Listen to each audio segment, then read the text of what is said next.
Okay student, अब आते हैं हम प्रश्न 1 पर। प्रश्न 1 है, यदि एक वृत्त की दो समान जीवाएं वृत्त के अंदर प्रतिच्छेद करें, जैसे अभी दो जीवाएं थी प्रतिच्छेद कर रही थी, इसी तरह से ये भी कर रही हैं, तो सिद्ध कीजिए कि एक जीवा के खंड दूसरी जीवा के संगत खंडों के बराबर है। तो इसे हम प्रमेय की तरह ही सॉल्व करेंगे। सबसे पहले ये एक वृत्त है और इसका केंद्र है O।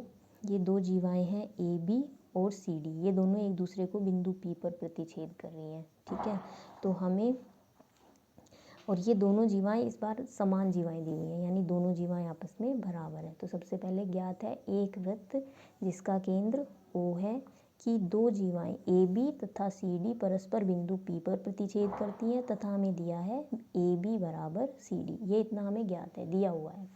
अब हमें सिद्ध क्या करना है कि वे जो खंड है वो आपस में बराबर होंगे। खंड यानी ये जो दो भागों में बट गई AP और PB और CP और PD, ये आपस में संगत भाग बराबर है, यानी बड़ा भाग इस बड़े भाग के बराबर है। AP बराबर CP हमें सिद्ध करना है, AP बराबर CP, और BP बराबर PD या DP।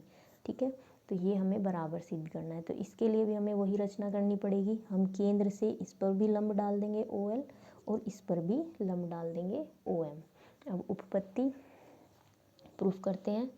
अब इसमें केंद्र से जीवा पर जो लंब डाला जाता है वो उसको समद्विभाजित करता है। हमने अभी प्रमेय 2 में ये पढ़ा था। तो OL इसको समद्विभाजित कर रहा है। ठीक है, तो L AB का मध्य बिंदु है, इसी तरह से OM इसको समद्विभाजित कर रहा है, CM बराबर MD है। तो हमने वही लिखा है, OL लंब है AB पर और OM लंब है CD पर। तो L AB का मध्य बिंदु होगा और M CD का मध्य बिंदु होगा। L तथा M क्रम से AB तथा CD के मध्य बिंदु है। ये हमने प्रमेय 2 का यूज़ किया।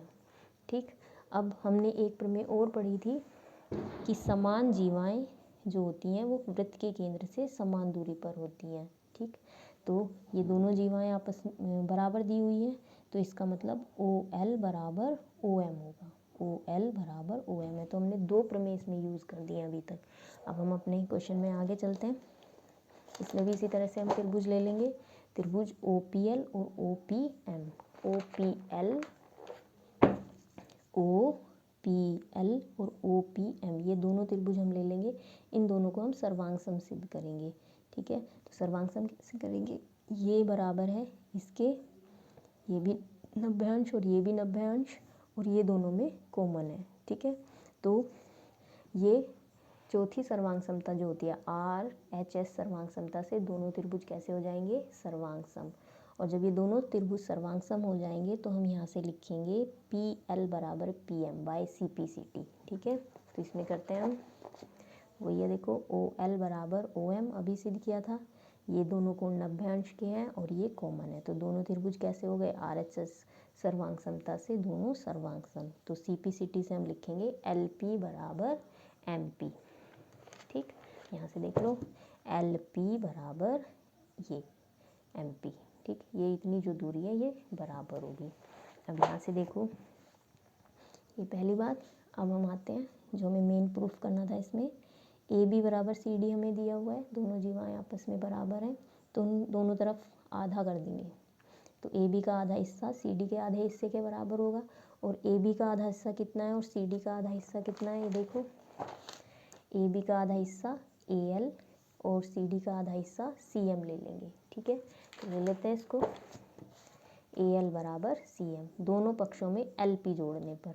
ठीक है, LP क्यों जोड़ रहे हैं, ये देखो LP, ये रहा AL है LP, तो ये जुड़ के LAP हो जाएगा। तो दोनों तरफ LP जोड़ दिया हमने, दोनों पक्षों में LP जोड़ने पर, तो AL प्लस LP और CM प्लस LP। अब हमें पता है LP जो है वो MP के बराबर है, तो हम इस साइड CM की साइड हम MP जोड़ देंगे समीकरण 1 से। तो AL प्लस LP जुड़ के हो जाएगा AP और CM प्लस MP जुड़ के हो जाएगा CP। ये देखो AL प्लस LP जुड़ के हो गया AP और CM प्लस MP जुड़ के हो गया CP। तो फर्स्ट पार्ट तो हमारे यहाँ से प्रूफ हो गया कि AP बराबर CP। ठीक, दूसरा पार्ट हमें दिखाना है कि PD, ये जो BP है ये PD के बराबर है। तो इसके लिए भी हम वही करेंगे, AB बराबर सी डी लेंगे दोबारा से, और उसमें से हम ए पी घटा देंगे और इधर से सी पी घटा देंगे। तो ये पहला पार्ट हो गया प्रूफ। दूसरे में दोबारा से लेंगे ए बी बराबर सी डी। इस बार इन दोनों जीवाओं में से ये दोनों बराबर भाग हैं, इनको घटा देंगे। इस साइड से ए पी घटा देंगे, उस साइड से सी पी घटा देंगे। तो अब देखो यहाँ से अगर मैं इस ए बी में से ये ए पी पोर्शन घटा दूँ तो कितना बचेगा बी पी, और सी डी में से सी पी घटा दूँ तो कितना बचेगा पी डी। ठीक, तो वही किया है माइनस, तो पी बी बराबर पी डी। तो ये था हमारा सेकंड पार्ट। तो दोनों पार्ट इसमें प्रूव हो गए। अब आते हैं नेक्स्ट क्वेश्चन पे। प्रश्न दो क्या कह रहा है, यदि एक रेखा दो सकेंद्री वृत्तों को जिनका केंद्र O है। सकेंद्री वृत्त क्या होते हैं? ऐसे वृत्त जिनका केंद्र एक ही रहता है और त्रिज्याएं बदलती रहती हैं। जैसे यही है, मैं इसको एक बार दिखा देती हूँ। एक छोटी त्रिज्या लेके आपने एक वृत्त खींचा, ये सेंटर है और ये हमारा छोटा वृत्त है। अब इसकी त्रिज्या को बढ़ाया और हमने एक और वृत्त खींच दिया। ठीक, सेंटर वही रखा लेकिन त्रिज्या चेंज हो गई। तो ये क्या है, केंद्र एक ही होता है लेकिन त्रिज्याएं अलग अलग होती हैं, उन्हें बोलते हैं सकेंद्रीय वृत्त। तो दो सकेंद्रीय वृत्त हमें दिया हुआ है जिनका केंद्र O है। ठीक है, अब इसमें कोई एक जीवा दी हुई है, एक रेखा जो ए बी सी डी पर इसको प्रतिच्छेद कर रही है। तो हमें बताना है कि ए बी बराबर, ये जो दूरी है ए बी बराबर सी डी सिद्ध करनी है। तो हम इसमें क्या करेंगे, केंद्र से इस जीवा पर हम एक लंब डाल देंगे। ठीक है, और केंद्र से जीवा पर डाला गया लंब क्या करता है, उसको समद्विभाजित करता है। हमने अभी पढ़ा है प्रमेय 2 में। तो हमने रचना करी इसमें, वृत्त के केंद्रों से रेखा पर लंब OM डाला। अब हमें पता है कि केंद्र से जीवा पर डाला गया लंब जीवा को समद्विभाजित करता है। तो पहले हम छोटे वृत्त को देखते हैं। छोटे वृत्त में जो है BC, इसके लिए एक जीवा है और इससे ये इस पे लंब डाला है। तो BM बराबर CM, BM बराबर CM, ये पहली समीकरण। अब हम बड़ा वृत्त लेते हैं। इसके लिए AD क्या है, इसके लिए जीवा है। तो यहाँ से O से केंद्र से जीवा पर लंब डाला है, तो AM बराबर DM हो जाएगा। AM बराबर DM, ये आ गई समीकरण 2।